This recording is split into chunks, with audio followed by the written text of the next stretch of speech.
Hello everyone, it's Old Guardian here. In this video I want to talk about Infuse. Infuse is the new mechanic in Murder at Castle Nathria, the definition of which is that when a friendly minion dies while you're holding the Infuse card in your hand, then something happens to that Infuse card. And wait a minute. Blood Herald, whenever a friendly minion dies while this is in your hand, gain +1/+1. Bolvar 4 Dragon, whenever a friendly minion dies while this is in your hand, gain +1 attack. Well, it is completely possible that you had forgotten that these cards already existed in Hearthstone. Actually, I have a folder of Hearthstone assets, old art assets that I have been using in my videos, and I had to go and download the card pictures. I didn't have them stored anywhere. That's how bad these two cards were. But basically, this is the Infuse mechanic, and it has always sucked. So what's the point? Is it now going to be better somehow? Also, there is a card closely related to Infuse mechanic, but not actually Infuse, which was the Corridor Creeper, which is a card that didn't suck. Costs 1 less whenever a minion dies while this is in your hand. So maybe this is more like a matter of grade instead of just the ability itself completely sucking, because Corridor Creeper was strong, because Corridor Creeper, no matter what died, Corridor Creeper kept getting stronger. So it was much more faster to upgrade Corridor Creeper than it was to upgrade Blood Herald or it was to upgrade Bolvar 4 Dragon. So maybe there is something to this Infuse thing if it's properly tuned. And as a bonus, Hearthstone gets to add a new mechanic without adding any new mechanic. All they have to do is scribble Infuse on the cards, and they already have the code for doing exactly that thing in the game. So it's like a free mechanic. The designer's dream. Awesome. These three are the Infuse cards that most closely resemble the good old Blood Herald and Bolvar 4 Dragon. Sin-Fueled Golem, 7 mana, Infuse 3, gains stats equal to the attack of the minions that infused this. Okay, so instead of getting like +3/+0 or +3/+3, it gets a lot more stats. Priest of the Deceased, Taunt, Infuse 3, gain +2/+2. Hey, Blood Herald would have gained +3/+3 at that point. But on the other hand, Priest of the Deceased is using vanilla stats. 2 mana, 2/3. Blood Herald, 5 mana, 1/1. If Blood Herald was a 5 mana 5/5, for example, and it gained +1/+1 every time something dies, then when Infuse 3, Blood Herald would have been a 5 mana 8/8. Alright, I can see that how that would have been a bit stronger than a 5 mana 4/4 at that point.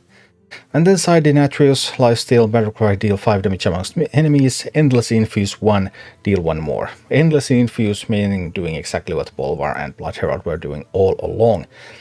On the other hand, deal 5 damage amongst enemies that split randomly among the enemies. So you will need a lot of minions to die in order for side Denatrius to become good. But if you have a lot of minions die, then Hydra Standard actually becomes pretty strong. Okay, so these were the cards that resemble the old Infuse cards the most, and the effect on these cards is a lot more powerful than the effect on those cards. So alright. Not sure if that's enough to make them see play, but okay, they have really amped up the numbers. And oh boy, have they amped up the numbers on some of the other Infuse cards, like Convincing Disguise, transfer friendly minion to one that costs 2 more. Infuse 4, transform all friendly minions instead. So 1 mana card that is twice as good as Evolve once it's infused 4 times. Okay. And Imp King Rafam, Battlecry resurrect 4 friendly imps, Infuse 5, give your imps +2/+2. If you just have this in your hand, when imps start dying, by turn 6, 5 imps have probably died, then on turn 6 you get this huge swing turn. One of the sweetest parts about Rafam is really how cheap it is. It's a 6 mana card. You're playing imps, you're playing token generators, you're summoning tons and tons of stuff. By turn 6, so many things have died. So if you have had Rafam in your hand, jam that on turn 6 and boom, that's insane swing. Artificer Cymox, Battlecry discover and cast a relic, Infuse 5, cast all 3 instead. So you're going to deal a whole bunch of damage to enemy minions, you're going to summon a couple of big minions, you're going to draw a couple of cards and make them essentially free. Yeah, the effect of these cards is pretty nuts, and this is probably what it takes to make Infuse work. You just have to give them super overpowered effects. Because there's still the fundamental problem with Infuse. But if you draw that card, okay, now I drew this card. Great, now I have this card in my hand. It was my top deck card. Oh, it says Infuse. I guess I will have to wait a few turns in order to use it for anything. The downside of having to hold that card in your hand, having to have found that card in the first place, and then kept it waiting in your hand, and then, hey, if you're lucky with your draws, you get super powerful effects. If your draw order is a little bit weaker, and you get the Infuse card when your minions have already died, too bad, it doesn't do anything. Yeah, that's going to make the game even more swingy.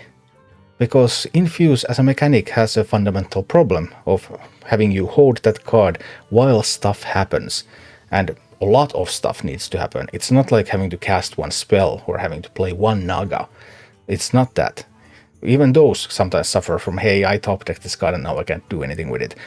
But with these, a lot of stuff needs to happen after you have already drawn the card in order to make them good.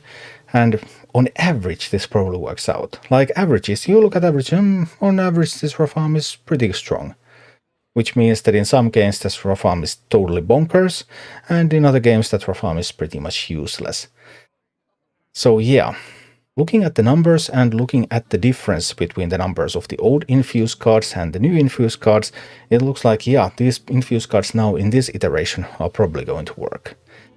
But they are still not going to be a very fun experience, I think, because of the inherent design issue of having to hold this card in your hand in order for it to then become super strong.